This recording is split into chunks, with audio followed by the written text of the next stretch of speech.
stockage qui va porter sur l'intégration d'une configuration au sein même d'un all-in-one, un PC all-in-one, donc un PC tout en un. Nous allons donc y intégrer une carte mère, un processeur, une solution de refroidissement, un système de stockage, un lecteur optique, le tout dans un PC qui prend la forme d'un écran, d'où le all-in-one. On se retrouve tout de suite pour détailler les éléments qui seront intégrés à cette configuration. Et voilà maintenant au-dessus notre configuration que nous allons donc installer. On trouve tout d'abord l'écran qui va accueillir les composants, un modèle 21,5 pouces qui intègre directement la webcam 1,3 mégapixels, mais aussi le lecteur de carte par exemple. En dessous, on a la partie hardware qui est constituée d'un système de refroidissement Intel qui sera associé à un ventilateur blower en interne. On trouve également une carte Wi-Fi N, un processeur Intel Core i5 3470S, suivi de 2 fois 4 Go de DDR3 1333 MHz qui proviennent de chez Kingston. Nous avons ensuite le droit à une carte mère Cinitx DH61G qui propose donc du SODIMM, du mSATA, du mini PCI Express et un socket pour notre processeur. Enfin, pour la partie stockage, optique et SSD, nous avons un Intel 330 Series 180 Go ainsi qu'un lecteur optique qui sera capable de lire et de graver les DVD. Tout de suite, on attaque le montage de ces différents composants à l'intérieur de ce all-in-one 21,5 pouces. Dans un premier temps, nous allons installer tous les composants qui se rattachent à la carte mère comme le CPU, la mémoire, le système de refroidissement ou encore la carte Wi-Fi. Nous allons commencer avec le CPU qui prend place dans le socket.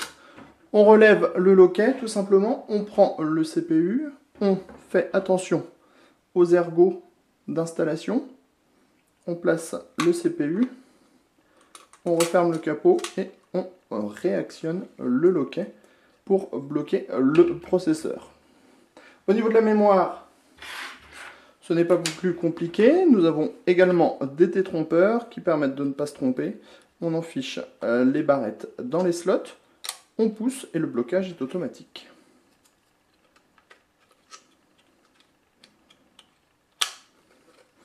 Ensuite vient la carte Wi-Fi qui prend place dans un port mini PCI Express. On prend donc la carte Wi-Fi, les antennes sont directement intégrées dans le all-in-one. On place la carte, on s'équipe d'un tournevis,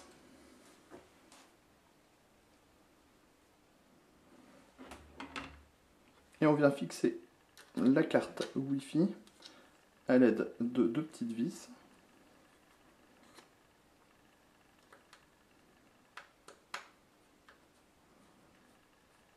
Une première.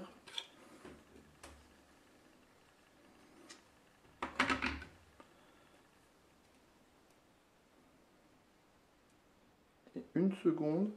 Cette opération demande d'avoir un tournevis vraiment adapté à la situation. Voilà, nous avons intégré la mémoire, le CPU ainsi que la carte Wi-Fi. Nous allons maintenant passer à l'intégration du système de refroidissement. Système de refroidissement qui est composé de 3 caloducs, des ailettes en aluminium et une base en cuivre. Dans un premier temps, nous allons appliquer de la pâte thermique au centre du processeur.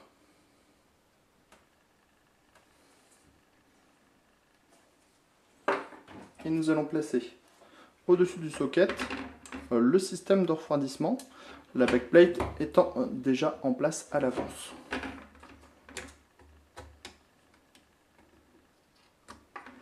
Une fois le système en place, il suffit de le visser à la backplate justement, en serrant le tout en croix pour une meilleure répartition de la pâte thermique lors du montage.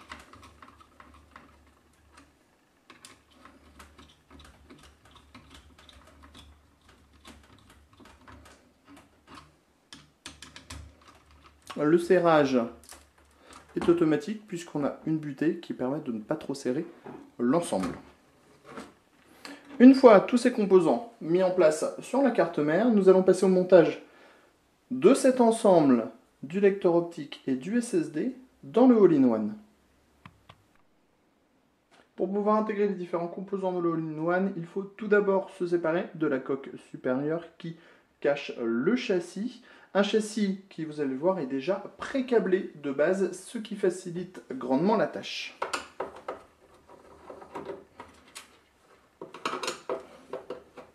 Nous ouvrons tout d'abord la trappe qui permet l'intégration du support d'écran.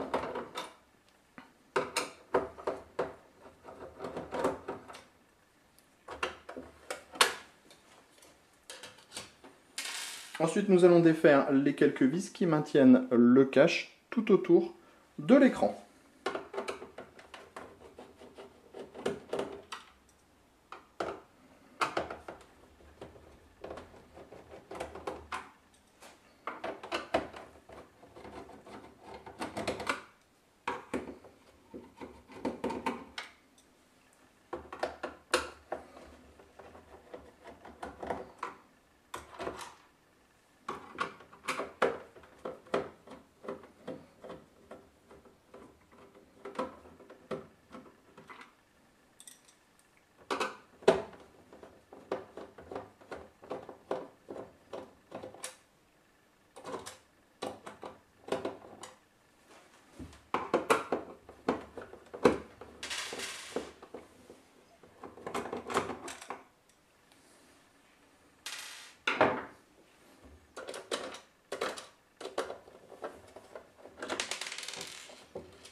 Une fois toutes les vis hors du cadre, on peut soulever le capot, avec précaution toujours, pour faire basculer le cache et ainsi permettre l'ouverture du châssis. Châssis où on retrouve le système de refroidissement, donc pour la carte mère qui va aspirer l'air chaud. Pour le CPU, le radiateur va ressortir ici. On a ici l'emplacement qui va dissimuler la carte mère SIN-ITX. Ici, l'emplacement disque dur SSD avec les supports amovibles. Et enfin, ici, l'emplacement pour le lecteur optique Slim. De base, on voit également qu'un lecteur de carte est présent avec 2 ports USB. Et on a également donc tout le pré-câblage qui est déjà fait avec les différentes prises SATA et les différents connecteurs pour les éléments. Nous allons tout d'abord installer la carte mère.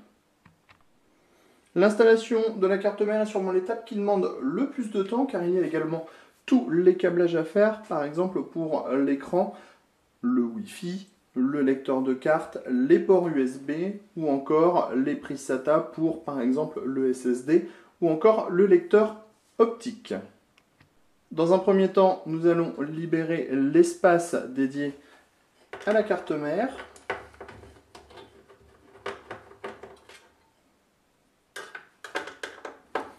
En démontant le cache en acier.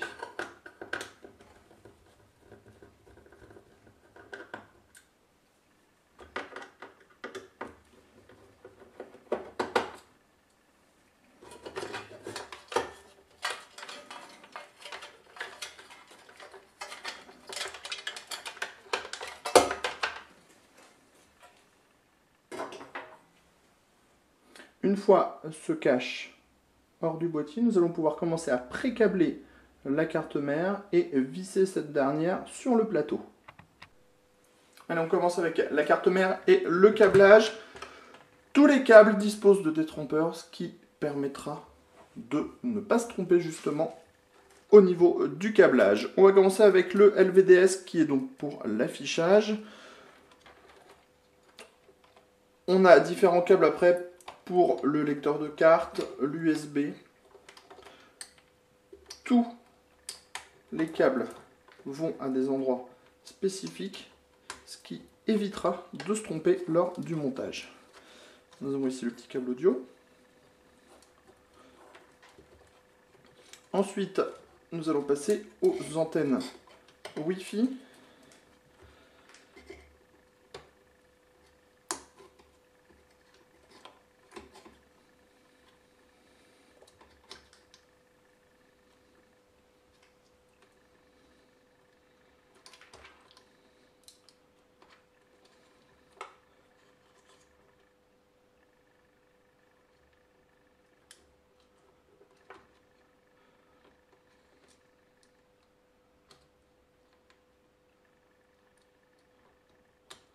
Les borniers sont très petits et donc il n'est pas toujours facile d'installer les antennes de la carte Wi-Fi.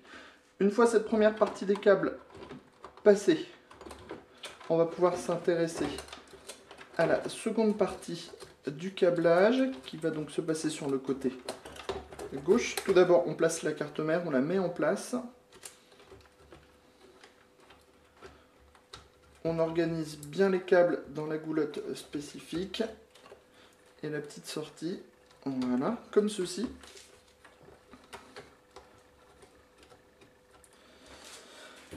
On va continuer avec la partie droite. Pour la partie droite, il faut tout d'abord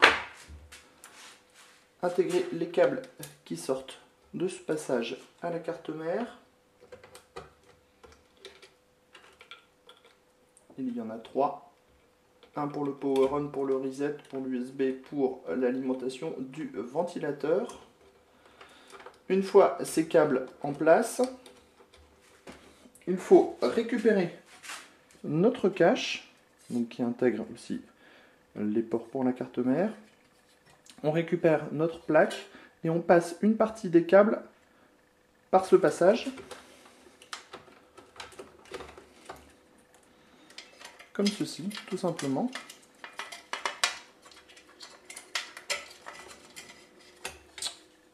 On met de côté et on vient câbler l'ensemble sur la carte mère.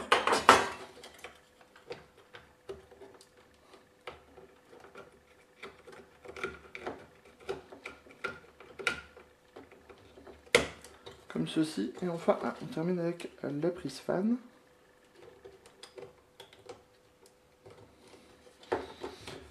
Vient ensuite l'étape de la fixation de la carte mère avec 4 petites vis.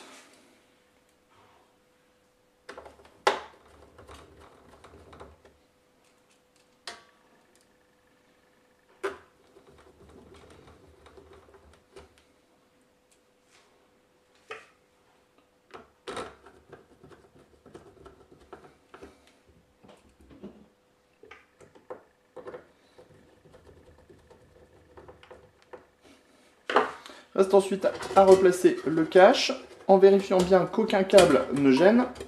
Il faut aussi forcer un petit peu au niveau du connecteur DVI.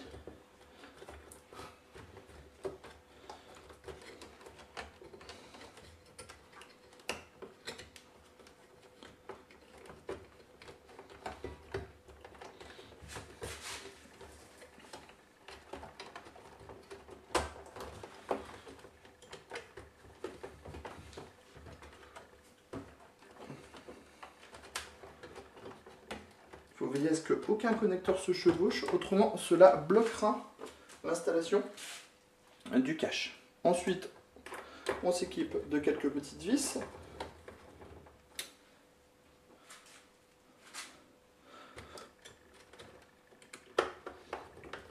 Et on vient bloquer le cache supérieur.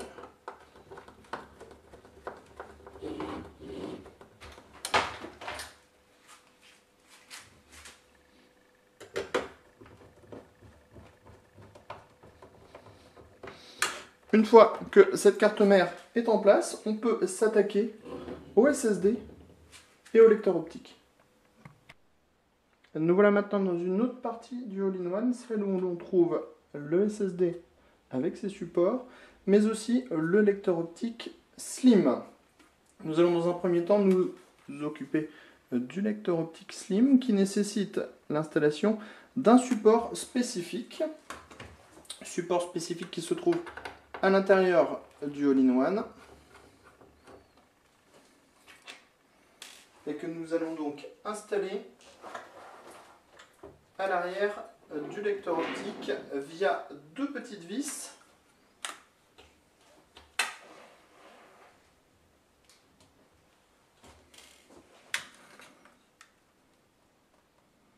L'adaptateur prend tout simplement place à l'arrière.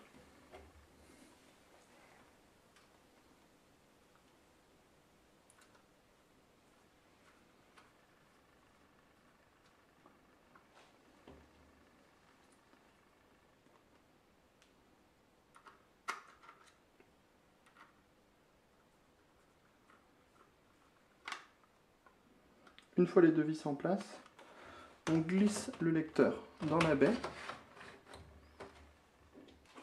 On le fixe à l'arrière.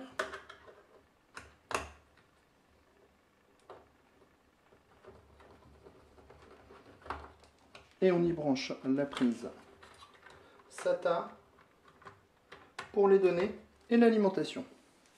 Passons maintenant au SSD.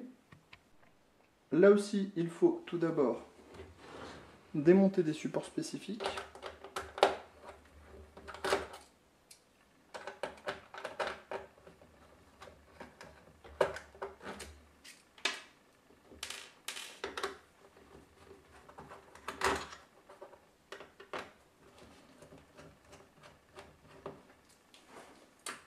Des supports que nous allons ensuite installer à même notre SSD, là aussi à l'aide de 4 petites vis.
Une fois les supports en place, on peut replacer le SSD, constater que l'installation est bonne, placer le câble pour les données et le câble pour l'alimentation avant de refixer le SSD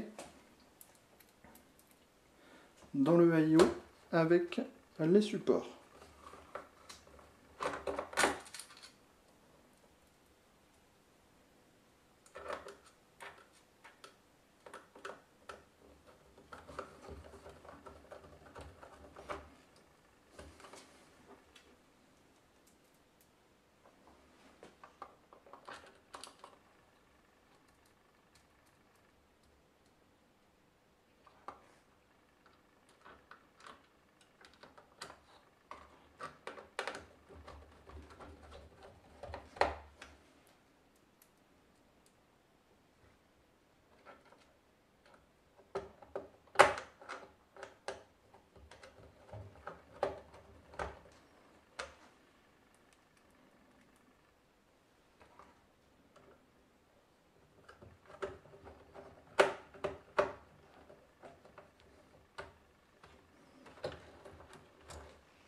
Maintenant que tout notre matériel est monté, nous allons sécuriser le système de refroidissement.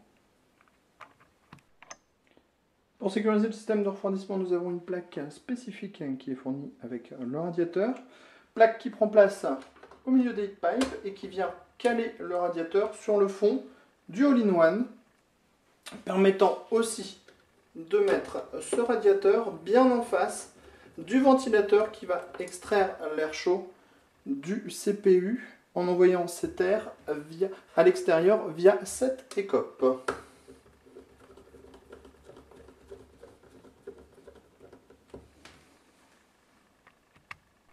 Il reste maintenant à remettre le capot en place.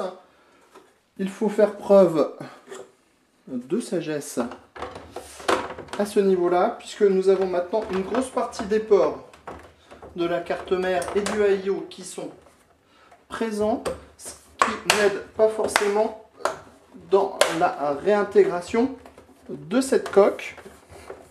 Il faudra veiller aussi à ce qu'aucun câble ne gêne à l'arrière du AIO la réintégration des vis.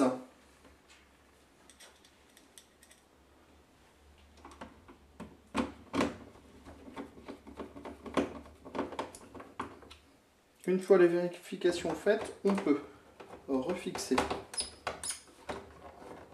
les différentes vis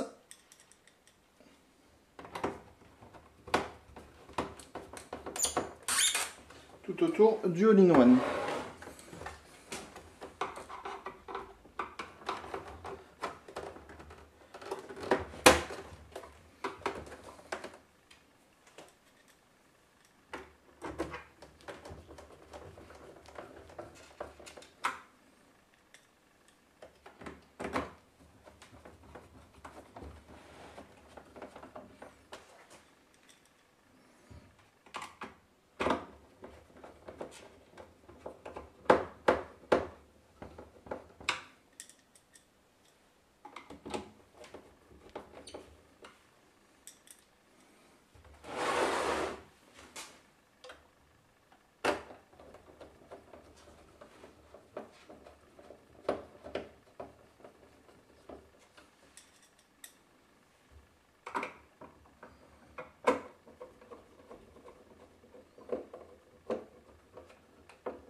Pour terminer, nous allons installer le pied de ce all-in-one. 4 vis sont à défaire à l'arrière.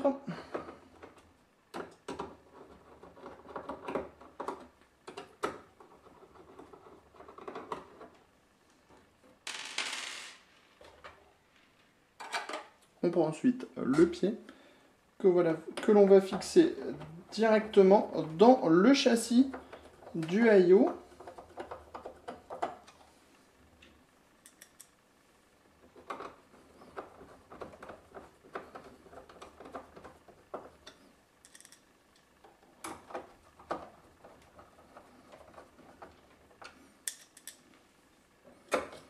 Il ne faut pas hésiter à bien serrer à cette étape.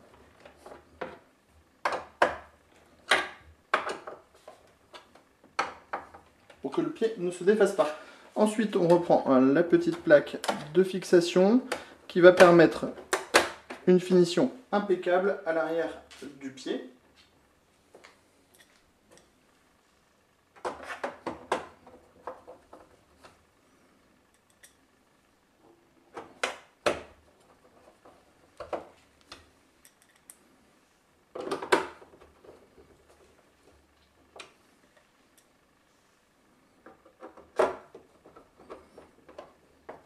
Maintenant que le montage est terminé, il ne nous reste plus qu'à brancher le AIO via son alimentation externe, mais aussi installer Windows pour pouvoir exploiter ce all-in-one.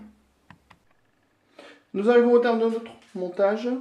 L'écran est donc doté de son pied, le all-in-one est prêt à démarrer. Vous n'avez plus qu'à installer votre OS sur cette machine et donc profiter de votre configuration. Sur ce, on vous dit à très bientôt sur Cocotte TV pour des nouvelles vidéos de montage et de présentation.